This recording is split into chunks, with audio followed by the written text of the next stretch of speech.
Hi. I hope you can hear me. It's night time, so I might be speaking a bit quieter, a bit more quietly. I thought I could talk a bit about what it actually felt like to be silenced by social services. So I've got I had really bad PTSD after my experiences, during and after my experiences with being discriminated against when asking for help with my day-to-day life. And one of the things that is still a trigger is if I hear somebody speaking with an Australian accent. It's really sad to me because I always used to watch Neighbours. Like, I wasn't allowed to watch telly when I was little, but my favourite programme always used to be Neighbours. So if I ever got to watch a tiny bit, then until my mum used to come in and go, turn that rubbish off, and just turn the telly off. But I always loved it, and I think it's because there's so much emotion. There was always so much emotion in the topics that they used to deal with in that programme, which is something more shied away from in our culture in the UK. When I was once I became an adult, then I was free to watch it, so I just always watched it quite religiously. And it just got that. I'm just going to go on about Neighbours now.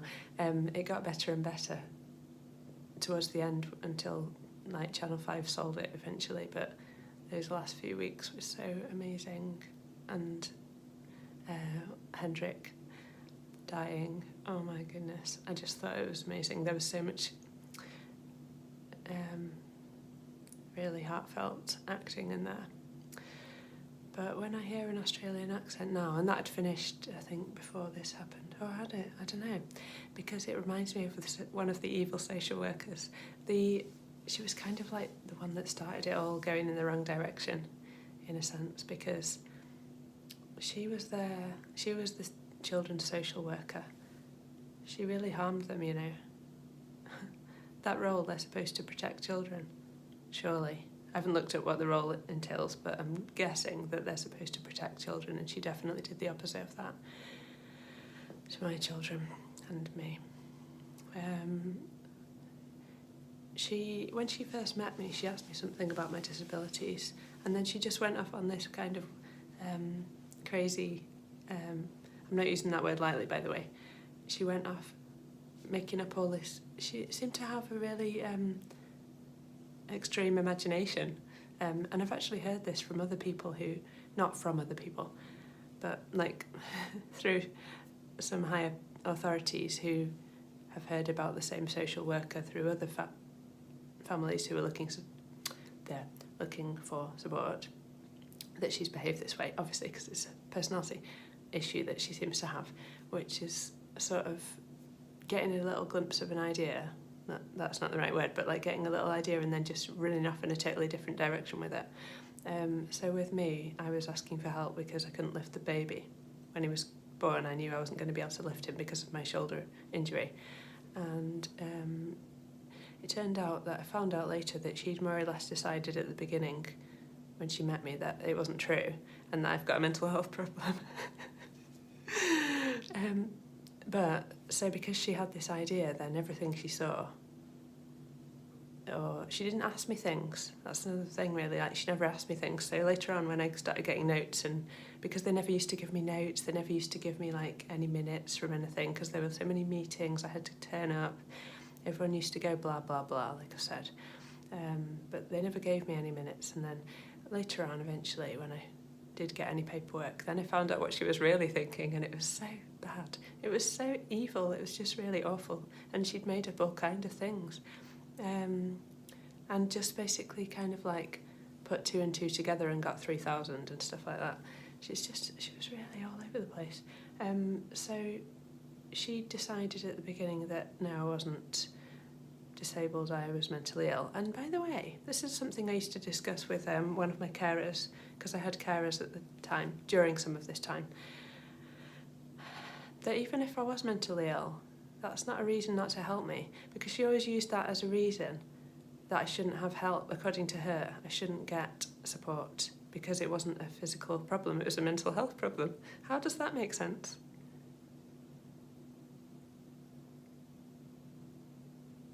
Okay, so now what she did was, I mean, there's a lot to this, and I'm scared of talking about it because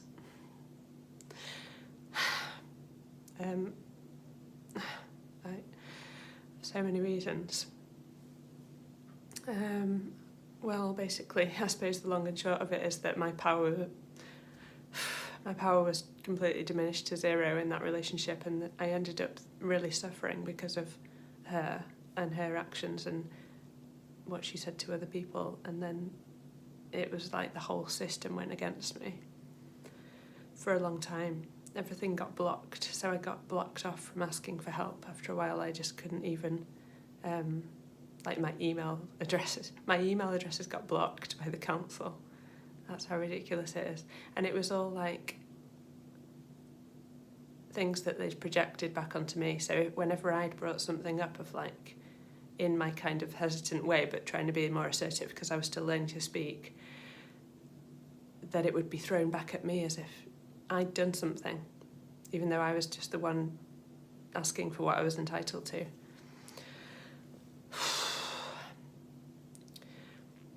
During those few months when I was at home with my son, trying to look after him with all these sort of like desperate measures of just trying to manage without picking him up because I couldn't pick him up, and then somebody would be there at certain points of the day but not the rest of the day. So then I was always, every single day on repeat, I was stressing about how am I going to manage between, let's say, 12 and 4 today. What on earth can I do? And then me and the carer that I had at the time used to just try and rack our brains and think, can you ask such a body? Can we see if there's a neighbour? Like, it was just ridiculous because I needed that help, but it wasn't the sort of, I said this before, but it wasn't a grey area. It wasn't the kind of like, oh, it's fine, I'll just manage. It wasn't. It was like a 999 situation every day. What if I need to lift him? And then what? I mean, even if there was an emergency and I needed to get out of the house with the children and there wasn't a carer, then what was I going to do? I couldn't lift him. It was really dangerous. So towards the end of that year, that Australian asked me if I wanted her to look into a family group conference, which is where they ask your family members if anyone can possibly help you at all, because it might be difficult for someone to approach them themselves. They're supposed to like help you advocate to your own family, like, I don't know, close and extended family, to say, can you do anything to help? This is the situation. So and I said, yeah, because obviously I was desperate for help, and the best thing for me would have been if all my family just turned up and supported me, and then I wasn't alone. Because the family that I did have, sorry, I feel like I'm going to start crying, but I'm going to try not to, so that I can still speak clearly. The family that I did have who's supportive were in Bangladesh, and being in the UK, that's quite far away and difficult to travel, and also it was COVID anyway. So she'd said, do I want this family group conference? I said yes. The lady came out to meet me and explained the thing about not being able to lift the baby, and then she approached family members, and most of them said they couldn't help, which is fine, I respect that. But some of them started joining this call, and this is the thing that really, it was just used as a problem. I mean, it became a problem and it was used against me because some of my close family joined a regular call to talk about how to help me, but none of them actually did anything to help me. So then later on, so they were having this call from their various locations. I'm sure they had a good intention that they wanted to help me, but the point is you're not supposed to join that call unless you can actually do something to help. And I needed help to lift the baby every day, not people talking about it. But because she was overseeing those calls, this Australian, and I didn't go because I was so anxious by that point that I couldn't even cope with turning up to a call. And you can imagine, because I was at home with the children trying to make sure I could, you know, still just literally survive. It was that extreme. Yeah, because anyway, oh my goodness, sorry. I'm trying to not go off on tangents, but then it's hard to pick out. I want to pick out the things that I need to say, but to be able to give you the picture. So I couldn't like use my arms at that point, so I couldn't. And because I'm dyspraxic anyway, it takes me a lot of hours and work to do something very simple like make a sandwich or something. That's always the example I like to use on here for some reason. Later on, in the January, which was like a few months later, when she told me children's services were going to pull away and not be in my life anymore because I was managing fine, and then she said, you've got all these people in the family group conference, like all these family members are helping you. I said, they haven't done anything. Like, they used it as another reason to not help me, and then it got written into the so when the second, I haven't talked about this one. Oh yes, I have. Right, so the second evil social worker basically just bought everything that the Australian said as wrote. Is that a word? I mean, that is a word, but is that the correct word? You know, like WROTA. So she just took this idea and ran with it, that I was manipulative and that I didn't have any pain, but I did have a mental health problem. By the way, they came up with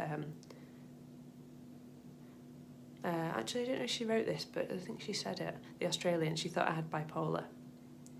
And even if I did, which I don't, and it's just a bit funny as well because I'm a very stable person. So anyone that knows me, it's really silly. Like, they just agreed with me that it was really silly to say that I had bipolar, because I'm not judging anyone with bipolar. Like, I know people with bipolar. I don't judge someone for being bipolar, but I'm kind of like quite flat. I don't get overly thingy and I don't get underly thingy. I'm quite like basic all the time. I'm a very stable person. I'm the mountain. I'm staying there. I'm more sort of rigid than kind of like up and down. So I'm sorry if I've sort of pigeonholed bipolar into that part of the disorder of the ups and downs, but that was the thing that they were talking about, so that was why that's the thing I'm talking about now. So that was the thing they were like, oh, well, I don't even know. None of it actually makes sense when you think about it or talk about it logically, but they were basically running with this idea that the Australian put in her, so when it was January, she was pulling back the support, and then oh right, okay, so I know what I've missed out. By the way, this is part of the, probably as well as the dyspraxia, it's part of the trauma because your mind blanks things out, and as you might, if you've watched any of my other videos, you already know that my mind is blank already, so it doesn't really help when things get blanked out even more. By the December, right, some people that knew about this family group conference from my more distant relatives approached social services for me and said, come on, like, what are you going to do about this? She's left in this state where she hasn't got enough help. What are you going to do? And that was when the backlash began. So there was this second evil social worker who started trying to ring me incessantly. And another carer was answering the phone explaining, like, I'm the PA. She can't even like express herself because she's so anxious and stressed and like distressed about the situation that she's in. Talk to me, I'll explain, I can communicate on her behalf, etc. And then this evil social worker was just saying, well, no, that's not acceptable, I need to talk to her directly. So that's already discrimination, surely. Then this like dozy health visitor was adding to the picture by saying this stuff. Like, she wrote in her notes, which again I didn't get till later, she wrote things that weren't true. Oh, the baby's sleeping in the bed. It's a health and safety issue. She needs to use a cot. Well, the baby wasn't sleeping in the bed. I had a solution with the baby wasn't sleeping in the bed. By the way, I think that co-sleeping is sometimes necessary and can be done safely, but I wasn't co-sleeping. I had the baby in a thing attached to the bed, and which I'd put a lot of effort and energy into researching and organising through off my own bat because I had to, because nobody was helping with this stuff. I'd like found my own resources and my own, you know, even in the state that I was in. So she was writing this, but she didn't tell me. So this is why it's dozy as well. So she was writing, she needs to use a cot. And it was months later that I found out she'd been telling them all that I was creating some kind of danger by not using a cot, but I can't use a cot. Okay, so this is all of it. It's just all discrimination because I can't use a cot because of my disabilities. I've never been able to use a cot because I can't reach down into the cot. I wouldn't have been able to put a baby in and out of a cot. And like I said, I'd found my own solutions to that by then.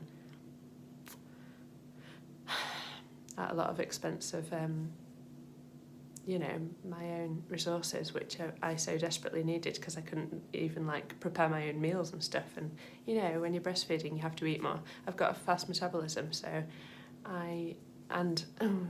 gosh, sorry, this is just triggering me. But I'm just going to say this quickly because it is triggering, but it's quite. And maybe it'll just show you what kind of thing I used to have to put up with, which was when I had some carers previous to that. After he was born, I had this carer going, and they weren't helping me with my meals, even though they were supposed to, because it was in the support plan, which I didn't get given a copy of. That she said, "Oh, you're so lucky, you're losing weight." I was like starving because I was losing weight. I'm already quite thin, and I was breastfeeding the baby, and I couldn't prepare food, and I didn't have any food in the house because I couldn't do a shopping list. Like I didn't have any of those skills because of my dyspraxia and everything. And she was saying, "Oh, you're so lucky, you're losing weight." And I said, "I'm hungry. I'm hungry, I need to eat food." It was just that complete mismatch of like somebody coming in. Hope I'm not going off track here, but yeah, I wanted to say this. So somebody coming in and then looking at things with rose tinted and being like, "Oh, fine, yeah." She's smiling. Everything must be fine. I had stairs in that house. I couldn't get up and down the stairs. I was literally trapped either upstairs or downstairs. Wow, sorry, but it's really, I'm going to not go into that part at the moment because it's really, really, it's making me feel like panicky in my chest. So let me try and get back to where I was. The second evil social worker, right? What was I on about? Something to do with, don't know. So I'll try and just keep talking and see if it comes back to where it was. By the way, if you're new to me, I do have memory problems because of my conditions, so that's why this happens a lot when I'm talking or anytime. Right, so January, they were pulling support, and then, so then in about mid-January, I went to 999, and I think it was the second time. And to be honest, I should have just been... I just tried for too long without calling out loudly enough, but that's not my fault. I did my best.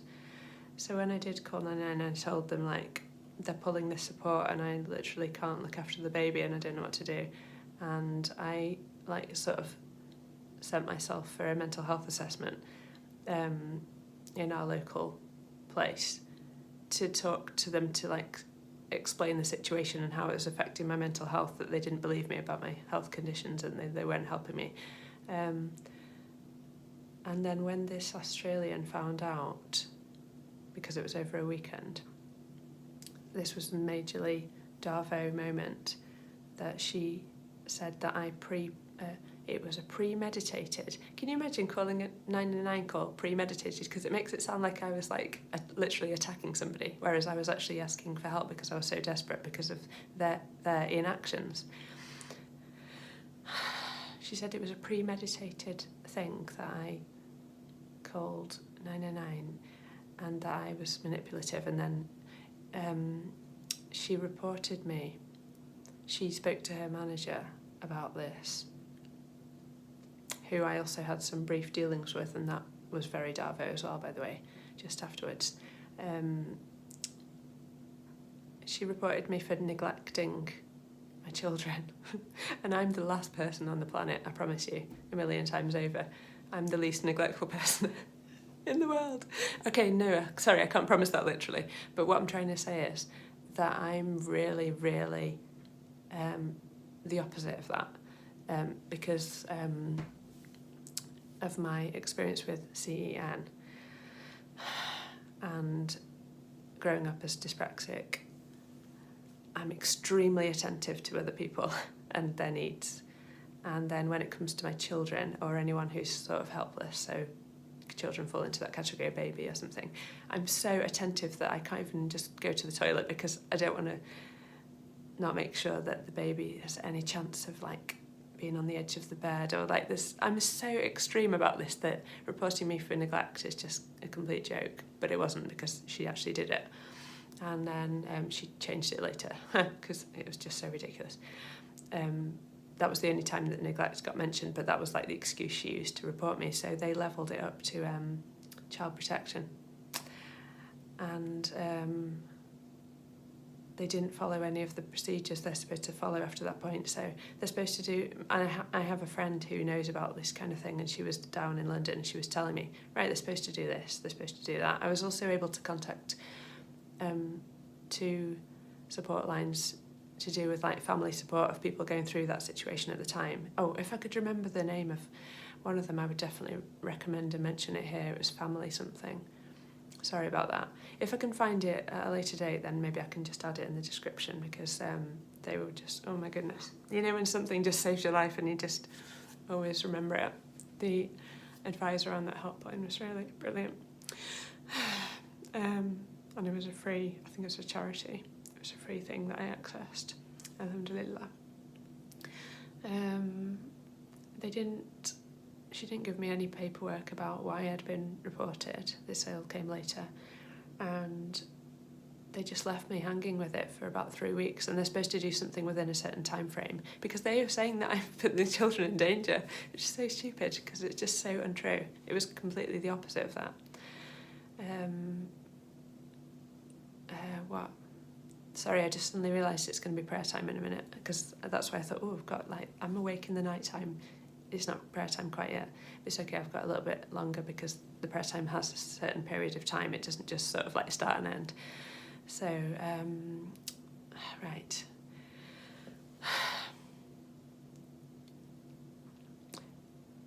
It ended up being me as a dyspraxic. So we have this thing called executive functioning.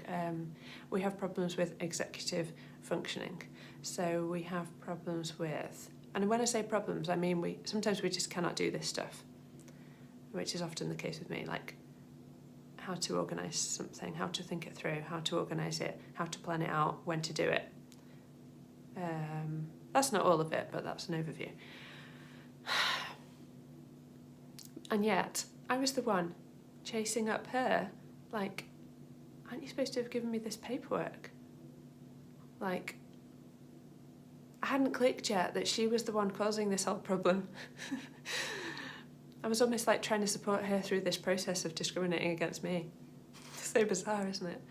But the thing is, because I'm truthful and she wasn't, she was seeing all this stuff in me that wasn't there about me trying to like lie and stuff.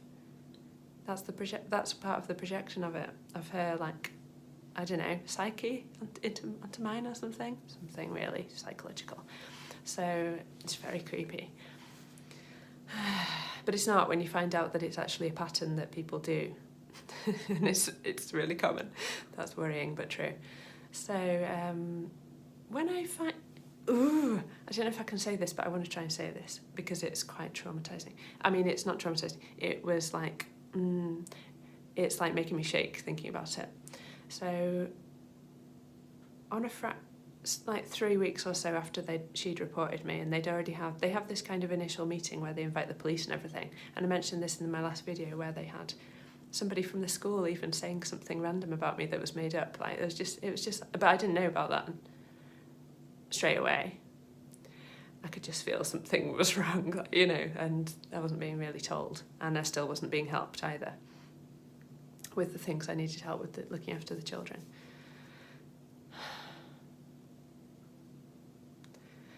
Wow, that's heartbreaking for my children, by the way, but I'm not going to go into that today. It's just so unjust, isn't it? Because they were the reason that I went into this process of asking for help in the first place, before things got more difficult, and look at the mess it made, not because of me. You know, I can hold my head high because I did handle everything with grace, and I always was honest throughout the whole time. And I kept on trying and asking, but just asking people who were just completely switched off. On a Friday, by 5 p.m, and I think it was like 5:17 p.m, because I remember it, I got this email with the documents that the Australian had written, explaining, it was like a sort of, I can't remember what it's called off the top of my head, but it was like the documents she was supposed to submit to the child protection meeting when the initial meeting occurred. And she told me that the meeting was going to be on Monday, and she sent this thing. Bear in mind, I still haven't got support, so how am I going to turn up to this meeting when I'm already trying to, how do I hold the baby and all that, and look after my daughter and myself? So I was in a bad way. And I had the mental torture of having gone through this 3 weeks of waiting, like, what have I been reported? Like, not reported for, I didn't even know what was happening, really. Anyway, she sent me this thing at 5:17 p.m. on a Friday. And the weekend was, it's always been my most difficult time since having the baby, where I didn't have support over the weekend. There were longer gaps where I was desperate and I couldn't look after him without help. And I had to do it anyway. And I did. Alhamdulillah, who gave me that strength. So when that weekend I had to spend hours, and I just did it. I must have done it throughout the nights, going through that document that she'd written, and I wrote out all the mistakes. Basically, it started to click at last, because she was writing things in there, like all kind of things that weren't true. I remember it, like with the numbers of it.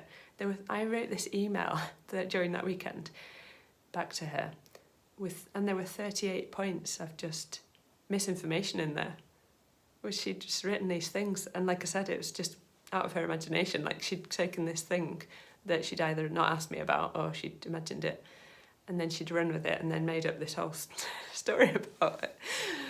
And I realised after reading it several times, because it takes me a long time to process things as well, so she'd said that I don't have a shoulder problem, that I have a mental health problem. So then I was like, hang on a minute, she doesn't believe me. It finally started to click into place after all these months of trusting her. She'd been in my home. I used to welcome her into my home. I used to prepare my daughter to say, she's coming, come on, let's go and open the door. And, you know, I was so like open, completely 100% transparent, but it did nothing to help me, because I wasn't trying to do anything. I'm just like that anyway. But to her, no. She didn't see that. She just saw something completely different through her own lens. Filter. A better word for that. Right, I'm coming up to 30 minutes and I'm a little bit tired and thirsty, and it's prayer time. So even though I might have left that slightly in the middle, I think I'm going to pause here, and I hope you've been able to hear me clearly. Thanks if you've watched that. Thanks for... if you felt any of that with me. It's been a painful time, and I love you if you support me. Thank you.